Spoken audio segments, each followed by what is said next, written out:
السلام عليكم ورحمة الله وبركاته. مرحبا بكم خواتاتي. اليوم ان شاء الله راح نشارك معكم كيك ولا مسكوتشو من اخف الوصفات، والاهم يجي مشرب وبزاف بنين وفي رمشة عين تقدري تحضريها. تابعوا معايا طريقة التحضير. بسم الله، عندنا زوج بيض كاملين يكونوا بدرجة حرارة المطبخ، نضيف عليهم رشة ملح وزوج علب كريم ديسير يكونوا بذوق الشوكولا، اي نوع تحبيها. انا هنا استعملت ديالنا، ولا استعملوا دانيت اللي كان متوفر عندكم.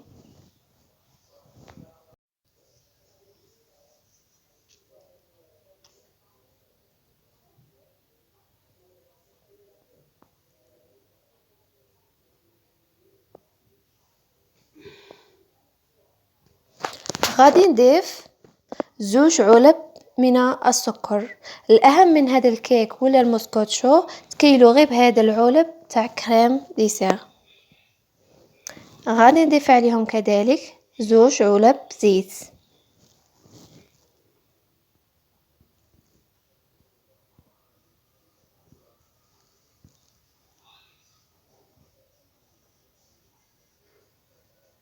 ونضيف عليهم زوج علب من الحليب. غادي نخلط قاع المكونات مع بعض جيدا بالباتور ونولي معكم.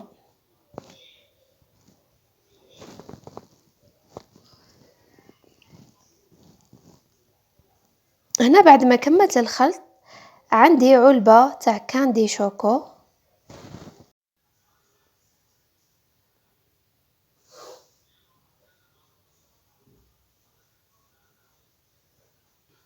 ونضيف عليهم مغرف صغيرة لافاني بودر. اللي ما عندهاش لافاني بودر تقدر دير لافاني سائلة. غادي نكمل الخلط بالفوي ونضيف الفارينة.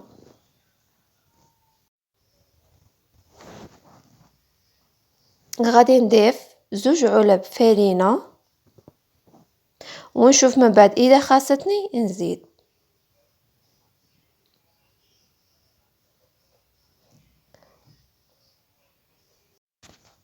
ودروك غادي نضيف كيس ونص خميرة الحلوى باش يجيني الكيك تاعي طالع. غادي نخلطهم غير بالفوي.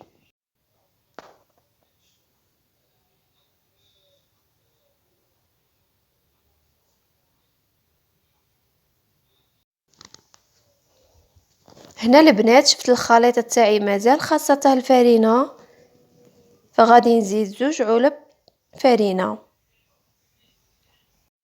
يعني درت 4 علب كريم ديسير فارينة. غادي نكمل الخلط غير بالفوي.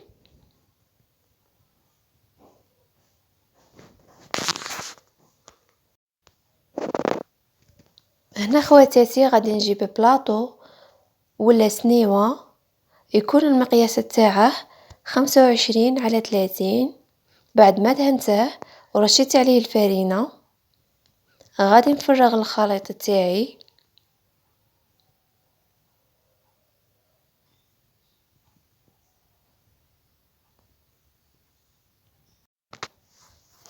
هذا الموسكوتشو يجي خفيف ويجي طالع، والاهم من ذلك يجي مشرب. دربك غادي نسوي له الوجه تاعه باش ما تجيناش جهه طالعه وجهه مهوده، وندخله يطيب ونولي معاكم. بعد ما كنت مشعله الفرن على درجه الحراره 160. هنا بعد ما طاب لي خواتاتي غادي نحكم كيردو ونبدا نثقف الموسكوتشو تاعي باش يجيني مشرب. ثقبوه مليح في كاع الجهات كيما راني ندير انا.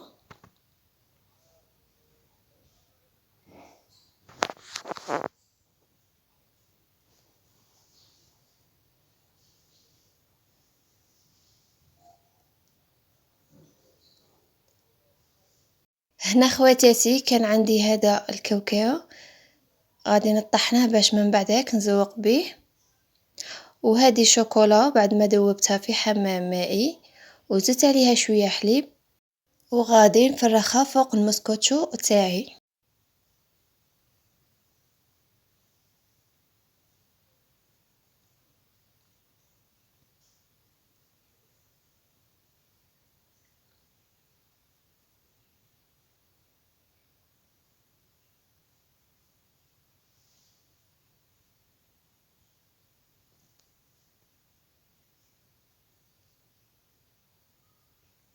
دروك غادي نساوي لها الوجه تاعها بالمغرف باش تدخل لي هذيك الشوكولا لداخل.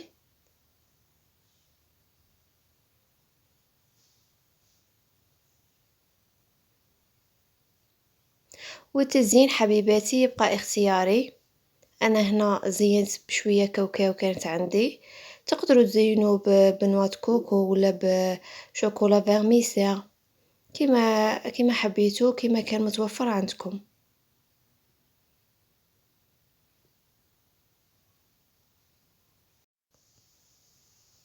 غادي نخليها تبرد تحكم روحها ونولي معاكم. هنا بعد ما بردت لي غادي نقطعوها مع بعض. شوفوا الله يبارك كيفاش جات ما شاء الله وجات مشربه.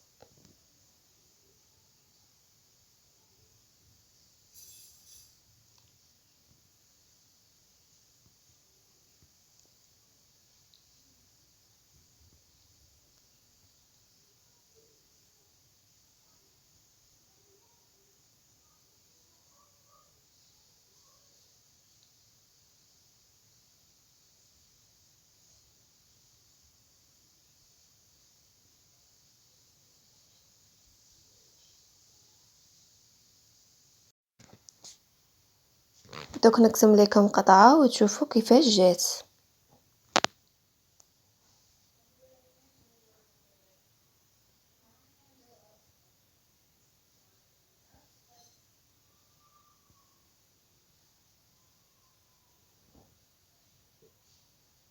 ها هي معنا. وصلنا إلى نهاية الفيديو خواتاتي، ما تنسونيش بجيم والاشتراك في القناة إذا عجبتكم الوصفة تاع اليوم، وبارطاجوا الوصفة مع أصدقائكم لتعم الفائدة. وإلى الملتقى إن شاء الله مع وصفة جديدة.